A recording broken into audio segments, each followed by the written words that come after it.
Good morning and welcome to Nevada Hotel and Lodging Association's webinar titled Tips for Managing New Teams, presented by a panel of top industry leaders from MGM Resorts International.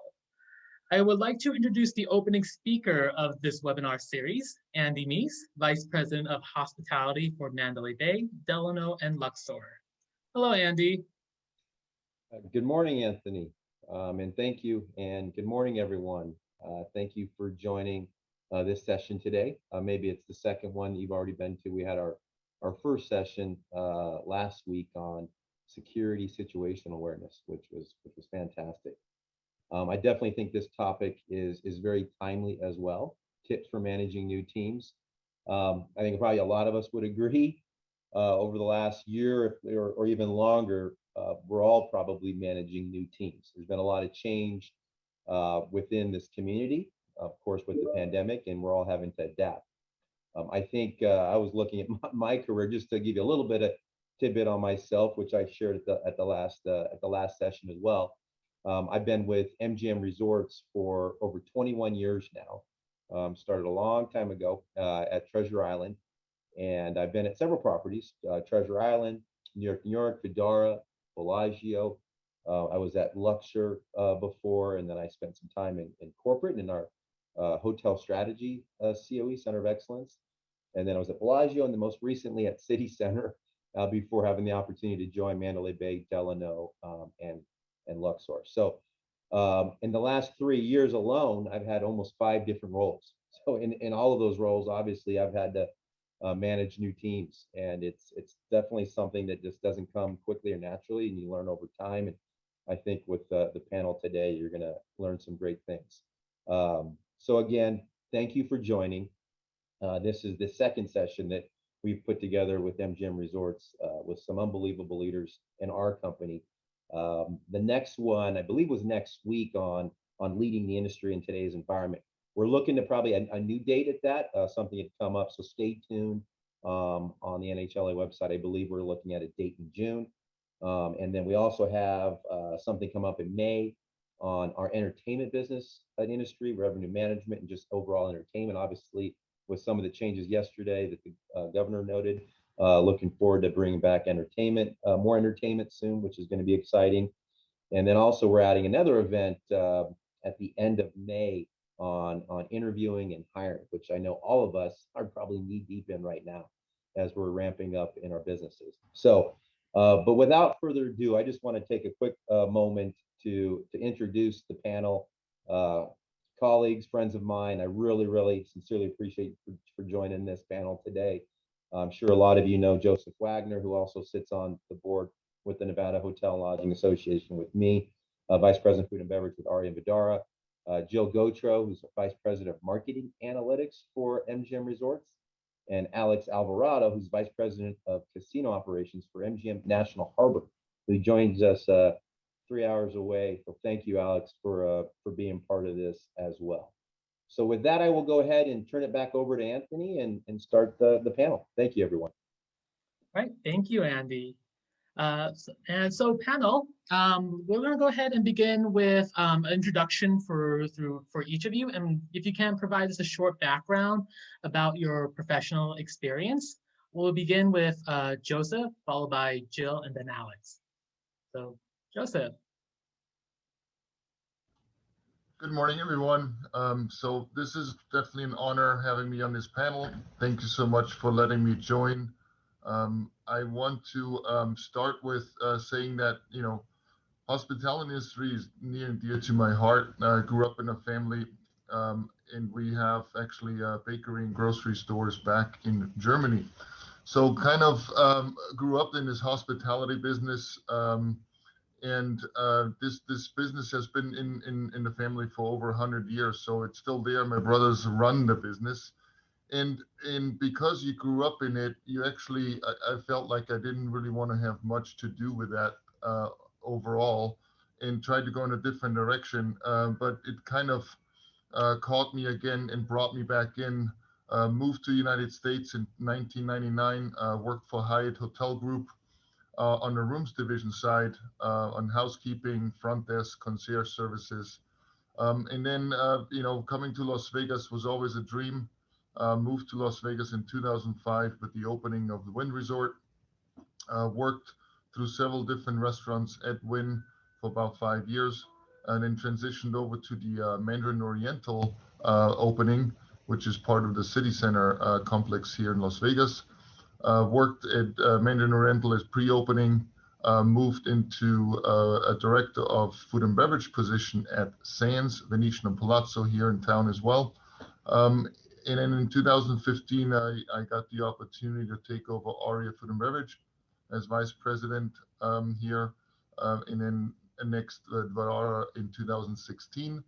And I'm here since.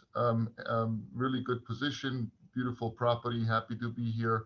And again, hospitality in this food and beverage industry is near and dear to my heart, and can't be happier to be on this panel today. Thank you, Joseph. Okay, next is Jill. Hi, good morning, everyone on the West Coast, and good afternoon to everyone on the East Coast. I'm excited to be here today. Thank you for having us on this panel. I'm the Vice President of Marketing Analytics, as Andy mentioned. I lead the team responsible for insights, recommendations, and reporting across casino, direct, and acquisition marketing platforms. We focus on campaign effectiveness, booking behaviors, engagement trends, and competitive market analysis. I've been in analytics or marketing over the last 15 years. I've worked for Caesars Entertainment, Resorts World. I really am happy to be here at MGM. I love the casino and hospitality industry. And just very happy to be sharing tips on managing new teams today. I've had a lot of teams in the past. I've built a lot of teams. And so excited to share some advice with you. Thank you, Jill. And lastly, Alex. Good day, everybody. Alex Alvarado, Vice President of Casino Operations at MGM National Harbor. I've been in the industry now for about 17 years. Started on the IT side of the business. I'm actually a technologist, and have been on both the supplier and operations side, kind of back and forth numerous times throughout my career. Started with MGM in 2005 in Las Vegas. I've worked all over the United States, numerous markets, and outside the country as well. And today I'm staring at the Washington Monument from a $1.6 billion facility that we finished building and opening about 5 years ago.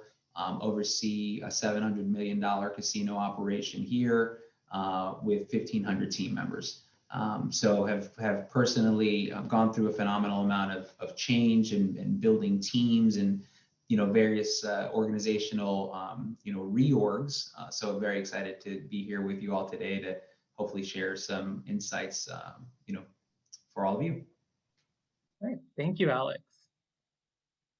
All right, so today's discussion will go over a few topics related on how we can effectively manage our new team members. These topics include what type of changes are expected when dealing with new teams during the pandemic, how the role of leadership and management can do to create highly effective team members, and lastly, any results on the improvements to employee morale during the process of developing a newly productive workforce. So panel, let's begin with some questions that we have selected for you. I will begin with Joseph. Joseph, obviously this pandemic has affected all areas of our operations. Can you tell us what is the biggest change you have encountered and how are you handling it? Yes, of course. Great question. Thank you so much, Anthony. So in regards to this pandemic, I think there are two parts we have to look at. And we're coming out of the worst, obviously. But I think going into this pandemic, there was a lot of uncertainty for a very long time, and there was definitely a crisis that we haven't encountered ever before here in Las Vegas and around the world. So this was a global issue. And the biggest thing was, how do we communicate to the workforce and the staffing, and what do we do with the staff, right? So there was a lot of uncertainty and a lot of agility that was asked for us as leaders. And we had to deliver a lot of difficult messages, right? And then during this time in the shutdown, which was about a year ago to the state, we really came to the conclusion that this pandemic is not just affecting people at work, it also affects people at home in all facets of life, family, friends, relatives, and so forth. And it became really difficult delivering these messages, right? So over time, we delivered, I mean, from one negative message to the next, and layoffs, and that was difficult, right? We are human beings. We don't want to deliver necessarily negative things or negative messages all the time. So I think over time, we kind of cut off this communication and this engagement with our employees and checking back with our staffing. Because we were operating in this bubble and trying to keep these buildings alive here in Las Vegas. And then, sure enough, we realized, hey, we opening back up around June, July, and how do we stay connected again or get a hold of our employees in the workforce? And for the ones that have figured out how to stay engaged during this time frame, even during the shutdown, they had an easier way of or easier job of ramping back up and getting the employees back into the casino to start ramping up, right? But why was this engagement so difficult? As I mentioned earlier, you know, all we delivered was bad news, right? And so we kind of, I think it trickled down to, hey, before I say anything, or if I don't have a clear or concise answer, I'd rather not say anything at all. So the communication flow just completely went away. For some of those leaders, or in general, the top leaders really stayed engaged, still made a phone call, still checked in on a personal level rather than a work or work-related level. And so coming out of this pandemic and opening back up, I think that was important. The second part, when it comes to agility, I think we all had to showcase agility over this time frame, specifically opening back up. And that's, I think, where it was most important, because some of us had to make decisions of employees coming back and going into different job classifications, right? And bringing them back, and they haven't worked for, let's say, 90 days, really re-engaging, teaching them new ways of incorporating health and sanitation measurements, right? And so those are things that were not incorporated pre-pandemic, and we had to teach our employees that before we can open back up. So those are all things I think that are important. Over communication, really connecting and staying engaged with the staff during this time of uncertainty, and showing that agility is key, right? The rules and regulations changed almost on a monthly or bi-monthly basis. And you cannot communicate enough during these times. Of course, absolutely. Communication with the staff and the engagement is definitely one of the biggest challenge. Yeah. With that said, these staffing challenges does require an effective leader. So the next question is for Alexander. Alexander, what type of leadership skills are needed to guide our new team members when we mix them with our original team members? I think empathy is probably the first one, right? So you have to be ready to be the force of positivity, because you just know that as you're going through that change, they're going through the change. You know, I think about so many, I think about our industry, generally very large, broad companies with big communications coming out, lots of considerations. You got to be prepared to really be actively listening to what people are going through. So a lot of emotional intelligence is involved in that, right? And sort of self-awareness. How are you being perceived? And then you quickly have to move into team building, right? When you think about, which is obviously an important skill anytime as it relates to, building high performance, high performing teams in general. I think the question becomes, what skills enable you to build, teams successfully, when you start to kind of blend groups together.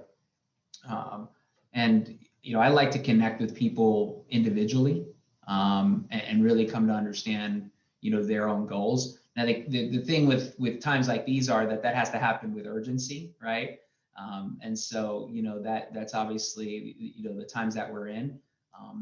But look, you always be conscious that you're always setting yourself up, right? Or preparing yourself. You'll never be ready enough for a time like this. And if we're lucky, we've had enough time on Earth, and we've spent enough time learning and growing, through, being with groups and really putting it all out there, sharing everything that we've got and learning from our teams as much as we expect them to learn from us. I think, for me, as in tune as you can be with your teams helps you really assess, the strengths and weaknesses within that, within individuals, which in turn tells you the biggest strengths and weaknesses of your team as a whole. That really, for me, helps inform, any gaps so that you're aware of that, right? And you're always kind of looking out for blind spots. The more that you do that, the more you can correctly sort of cast and task different, folks on your team. And when that time comes, focus on the development that each of them, needs for their own growth. By the way, that also helps you in the event that there's an opportunity to bring new energy onto your team, right? What attributes should those individuals have to really complement your team? Once you know those things, then you also know how to provide effective, the feedback that you need to be ready to provide. And then in turn, if you're successful, starting to get buy-in. To me, the best way to get buy-in is by asking questions, right? So the best way to get somebody to buy into something is for them to come to realize it, right? By and large. So I'm a big fan of asking questions, kind of helping an individual see a gap, and then sort of taking a team approach, right, from there to how do we resolve that? Sometimes resolving that in the case of urgency isn't them resolving it at all. It's actually just reassigning something, moving them off of something temporarily, right? And so if you start to build that team building and that foundation correctly, that enables that to happen a little further into the process, even though that process may be a matter of days. And then, through all of it, I think that just being prepared to be extremely flexible. Each of us has a different leadership style. Some of us are coaches, some of us may be a little bit more on the autocratic side, but just be ready to be flexible because, when change comes, no matter how structured, organized, timeline oriented you are, it will not go perfectly, right? And that is absolutely okay, because, you can't let great get in the way of good, and you have to be able to move forward. Of course, absolutely. And I think, Alex, you hit the right point about empathy and really being in tune with your team members. And by being in tune, you're a little bit more flexible because you understand what they're going through, and that's what empathy is all about. I'm muting myself. Sorry about that. So the next question is for Jill. Jill, how would you define strong leadership as it relates to new and ever-changing teams? Sure. So I think the most important thing, there's three things I think of, but first, setting expectations. So it's important to clarify expectations from the start. Employees need to know what you are expecting of them, whether it's onboarding a new team member or kicking off a new project. Make expectations clear and have regular check-ins to monitor their progress. Ambiguity leads to confusion and a sense of insecurity. So eliminating the insecurity creates a more secure work environment. Teams work much better when they have a clear path. Second, I think it's really important to make time for your employees, both the work, the day-to-day, but also on a personal level. Employees need to be heard. They need regular contact with leadership. Now, depending on the size of the team, it might not be possible to have one-on-ones frequently with everyone, but you should still try to meet individually. It might only be once a quarter. It might be twice a year. You need to ask them questions, get their input and feedback about the department, but also try to get them to know them on a personal level. It shows you are invested in them, and make sure you take notes. When an employee offers a suggestion about how to improve a process, listen to them, get more detail. If it's a project or an initiative that you end up moving forward with, let that employee decide who's going to be the lead of the project, or maybe they become the lead of the project. Let them have input in that decision. Let them select their team. And then moving over to the personal side, you need to be sincere. When an employee mentions to you something about their life, such as maybe they have an upcoming wedding or they have a child starting kindergarten or college, remember that they told you because it's important to them. So put down your phone, don't look at your email, give them your undivided attention. Business needs might change, the team will evolve, but having that personal connection with your team can be a constant in an ever-changing environment. That's how you build loyalty and trust with your team. And lastly, Alex just mentioned this, and it's so true. Be realistic, because not everything is going to go as planned, especially in an environment that is constantly changing. Some projects go better than expected, some will not. Mistakes happen, and especially with new teams. So schedule regular debrief sessions with the team, discuss the wins, go over the opportunities to improve. Highly successful teams focus on continuous improvement. So celebrate the successes, learn from the mistakes, and move forward together stronger. Of course, thank you, Jill. You make really great points. Number one, setting expectations. Number two, making time for your employees. And then last but not least, being realistic, because not everything is going to go as planned. Absolutely. All right. So the next question, we're going to go back to Joseph. Joseph, how can team leaders ensure a cohesive and productive department with new teams? Thank you, Anthony. Great question there. So I would say number one is really fostering connections. And I think both Alex and Jill mentioned them in their answers as well. How do you connect with employees and realizing that everybody's individual, right? So you cannot have a blanket approach when you connect with employees. There are certain things that you just have to look for, that emotional connection more so than anything, right? And what triggers one employee might not trigger the other. So fostering connections and rally employees behind a shared sense of purpose, I think, is key in this. Act inclusively. I cannot stress that enough, especially in this day and age. You got to really, really lead from the heart rather than from the brain, right? And make this, I can say it enough, the emotional connection with the employees. And while we're in this industry also, the more you foster this emotional connection with your employees, in turn, they will foster an emotional connection with your customer, which is a strong bond that is tough to break. And then you have to risk over communicating, bringing everybody along each step of the way. That's a key, especially when we pivot so quickly when it comes to business decisions and directions from the government. You have to over communicate often, and sometimes it's even better if it's bite size and really down to the point and summarize the communication rather than large statements. And do that multiple times, even a day. I recalled when we reopened, we literally had 2 operation meetings a day, one in the morning, one in the afternoon, just to make sure that we all on the same page and we're moving in the same direction. And then you got to show decisiveness. As a leader, you have to make a decision, and it goes back to Jill's point earlier. It might not be absolutely 100% correct, but you got to show that leadership and that direction in moving forward and really trying your best.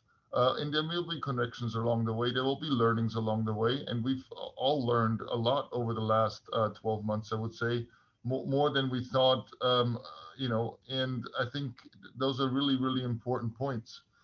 And ensuring a cohesive and productive department, I think, furthermore, now that we've been stretched so much in regards to personally and professionally during this pandemic, a lot of our management team, I think this is the most positive thing that came out of this pandemic, actually. Got to look at the positive sides too, is that they are cross-trained more so than ever.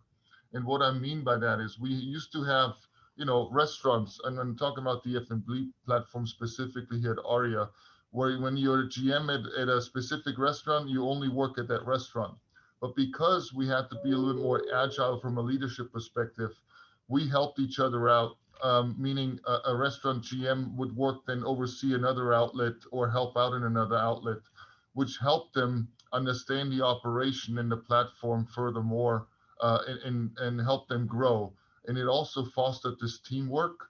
It cleared boundaries. We are less vertical of an organization, a lot more horizontal now, which means it fostered teamwork. They communicate better with each other and really have a stronger bond from an operational standpoint coming out of this pandemic. Right, thank you, Joseph. I think, the whole consensus with both Jill, Alex, and Joseph is that we all really need to connect and show that empathy and allowing to be flexible with the cross training that Joseph has mentioned. So we talk a lot about management and what leadership can do to manage new teams. Now we're going to focus on what newly hired team members bring to an organization. So the next question is for Alexander. Alex, describe the advantages of new members on the team and the best way to utilize their talents.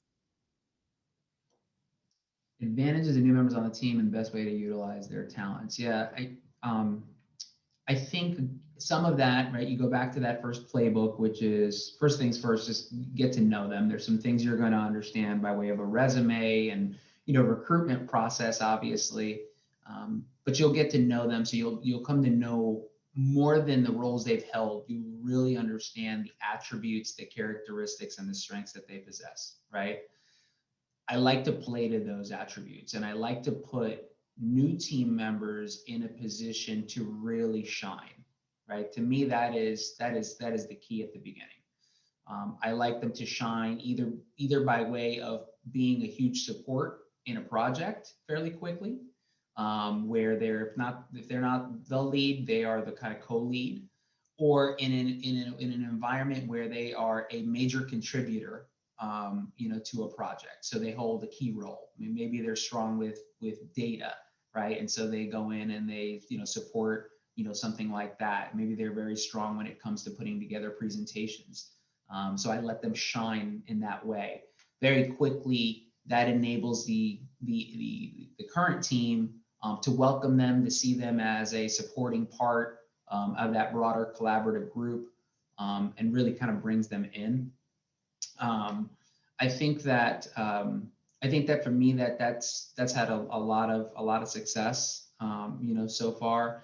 And I also like to then find if there's some cases where you bring somebody in that has a skill, that has skills and just talents that nobody else on your team will have, right?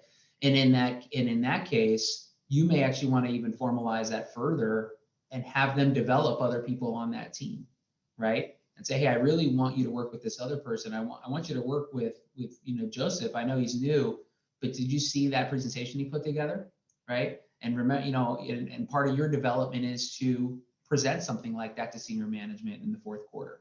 So I'd like you to find out some best practices, maybe even take some templates from Joseph, and apply them, as it relates and as you get ready for your work.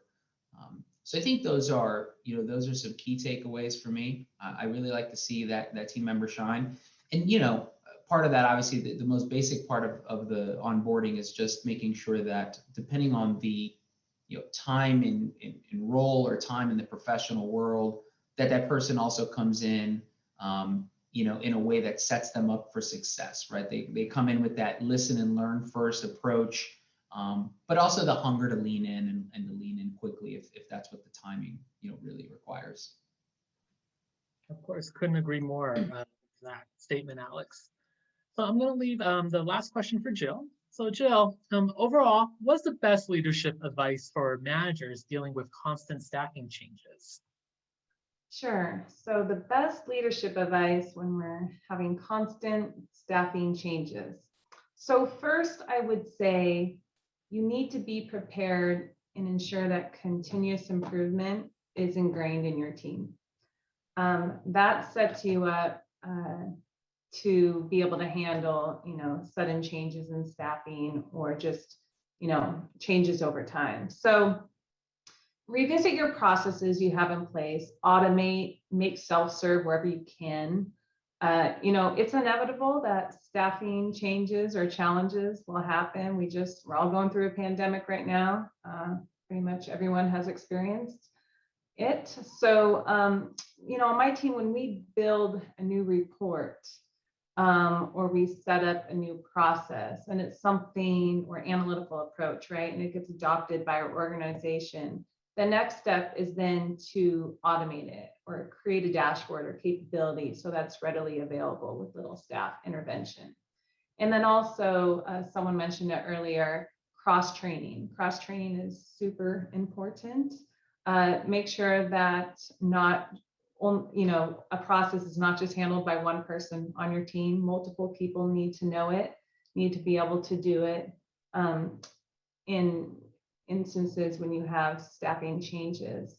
Also, you need to prioritize. So all activities within a team need to have a priority.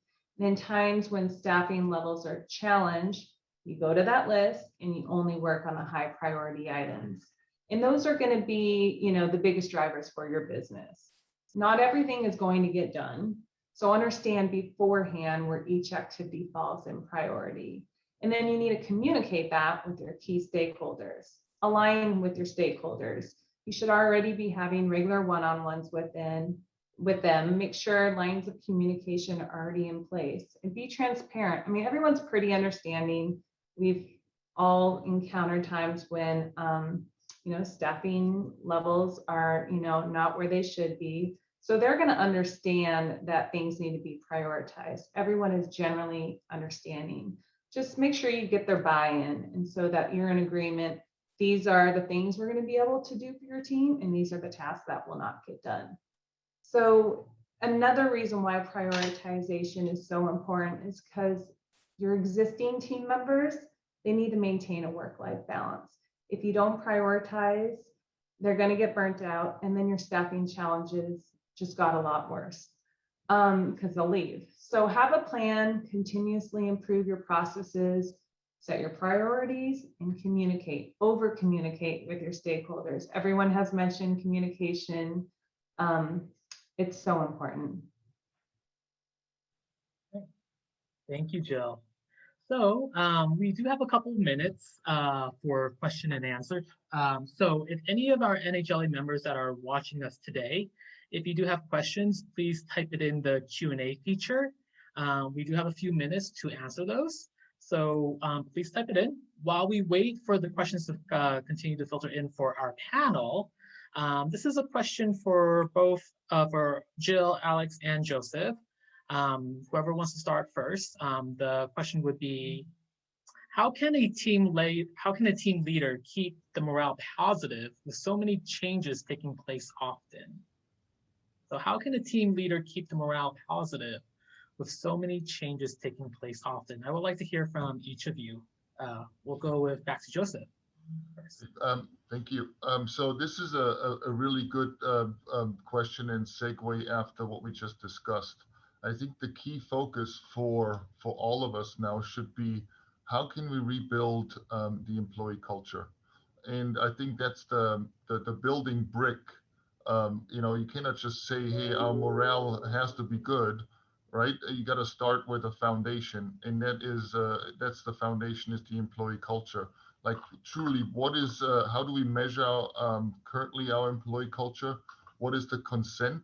And what as a company and as leaders do we have to do in order to rebuild that culture, rebuild that, get rid of the uncertainty, make sure that employees want to be here and really feel comfortable and safe in this environment and are part of the DNA of this company, right?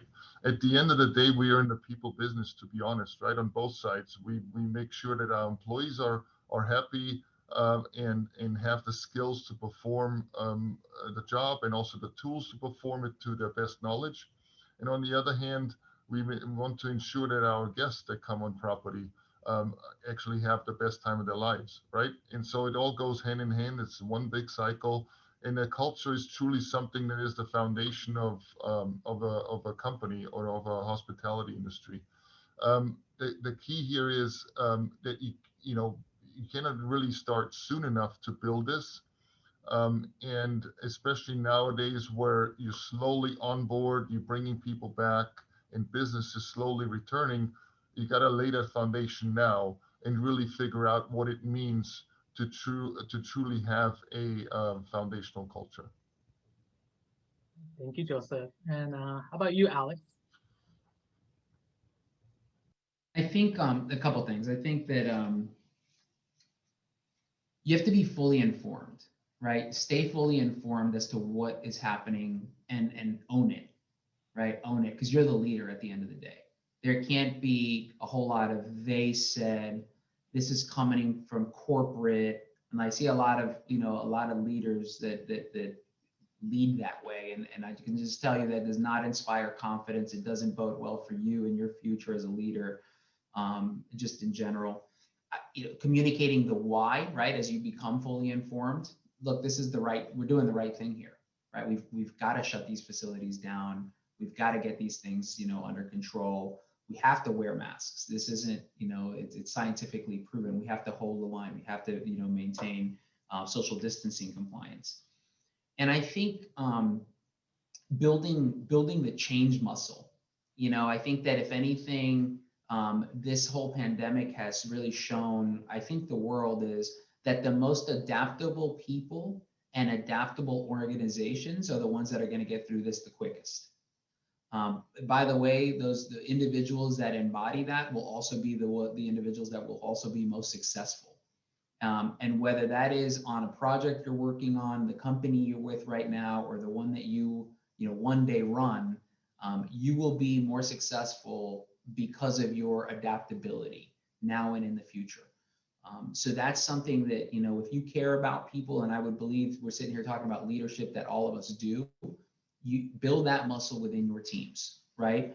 Make sure they know, understand, and live and breathe the fact that adaptability is not, if it's a choice to you, then you're making a decision that is a career limiting decision, right?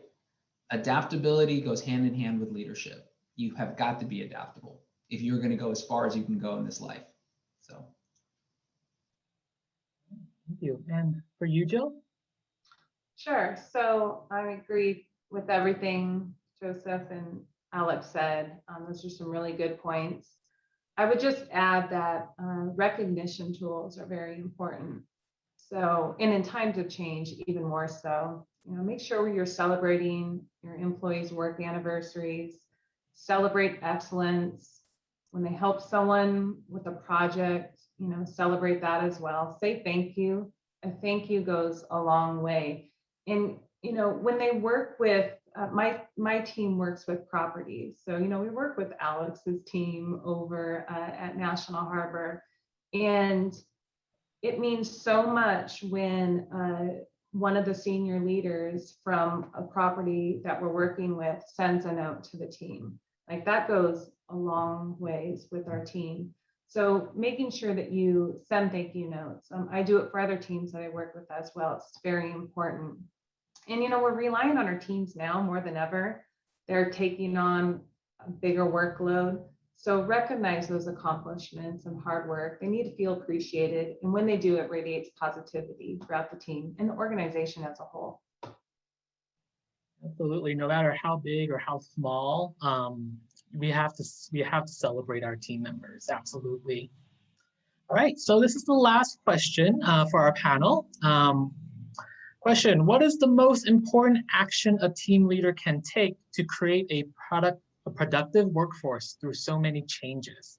I'll repeat the question. What's the most important action a team leader can take to create a productive workforce through so many changes? Begin with Joseph.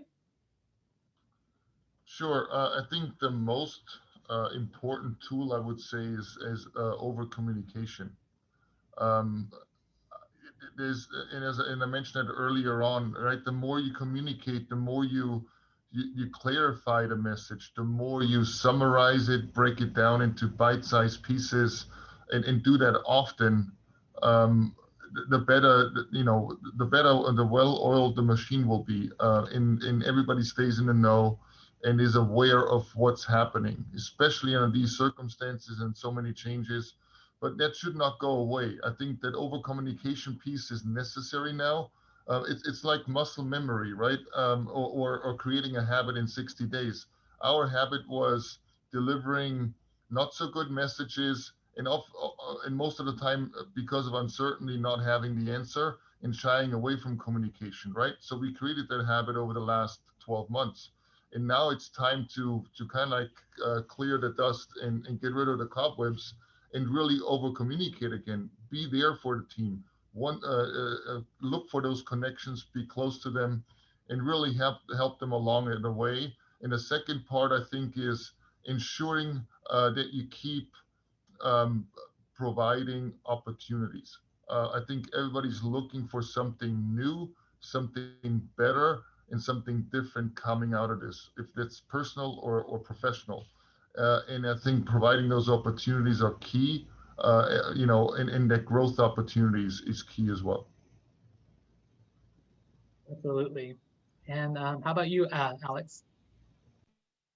I think that so first of all, communication, I couldn't agree more. And I think communication, if that's the umbrella, right? I think then under that umbrella, it's, I think having a plan, period, doesn't matter the time, right? You have to, what is the plan?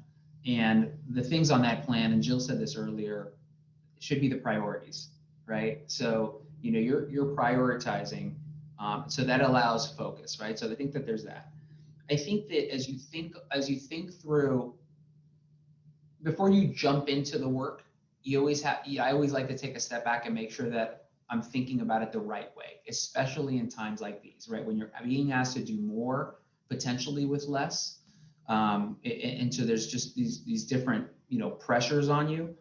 Consult with others, right? I reach out to Joseph, right? I reach out to Jill, I reach out to colleagues across both inside my company and frankly outside my company all the time. And I say, this is what I'm working on. What are your thoughts? Right? This is how we're thinking about tackling. What are your thoughts? I ask so there's that, consulting with others. And then ask for help if you're struggling, right? I think that is critical.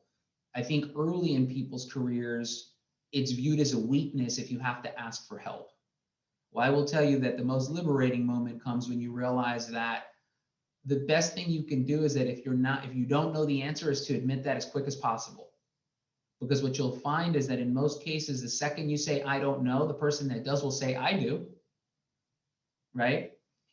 So I don't try to reinvent wheels. It's not the best use of my time. I didn't get this far by inventing wheels in the first place. So I like to make sure that I bring in the wheel maker if I need to build a wheel. And so just ask for help when you get stuck. Don't spend too much time on that because it's just not where your time is best spent. Absolutely. All right. And lastly, Jill? Sure. So, this was said before, it's an important point, but keep everyone informed, not just at the beginning, but throughout the entire process. So first, you want to make sure that they understand the overall goal, the company's goal, and how change is necessary to support that goal. Make it known that it's going to be an iterative process. That's what change is all about. And make sure that you update them along the way. You don't want their minds to wander. You don't want rumors to form. So include your team in the process so that they also have like a sense of ownership. That'll keep them engaged, and you need your team engaged because you want honest feedback. You want better input from them. You want active participation throughout the process for the best results. And when you have that participation, they're more accepting of the change when it's fully implemented. So just keeping them informed and communication, kind of something that we've all touched on in all the questions we were asked, because it really is so important. Of course, and I think we can all say that the word communication is is basically being repeated every minute during this webinar. So for our audience, of course, communication is definitely key to managing for managing our new members. All right, so this pretty much sums up the our webinar on managing new teams. Once again, we want to thank our guest panel, Joseph Wagner, Jill Moline-Gautreaux, and Alexander Alvarado, as they have provided us on great tips on how we leaders effectively manage our team members. We'll go ahead and bring up this screen just for a little bit more information about the Nevada Hotel Lodging Association. If any of our audience would like a recording of this session, please follow us on Facebook. Just type in NV Hotels or the Nevada Hotel Lodging Association. You can also go to our YouTube channel, and the full video will be uploaded within the next few days. Special thanks to Andy Neese for the creation of the MGM series of webinars. We do have many more planned within the next upcoming weeks. In fact, the next one will be coming up in 2 weeks, May 5th at 10 a.m. And we're going to go on a discussion about the fascinating facts about entertainment and sports here in Nevada. Everyone in the audience today can sign up for these webinars. Just go to nvhotels.com, click on the event tab, and it will produce a calendar of events. Register for them whenever you can. Once again, my name is Anthony Lai with NHLA, and have a great afternoon. Thank you, panel.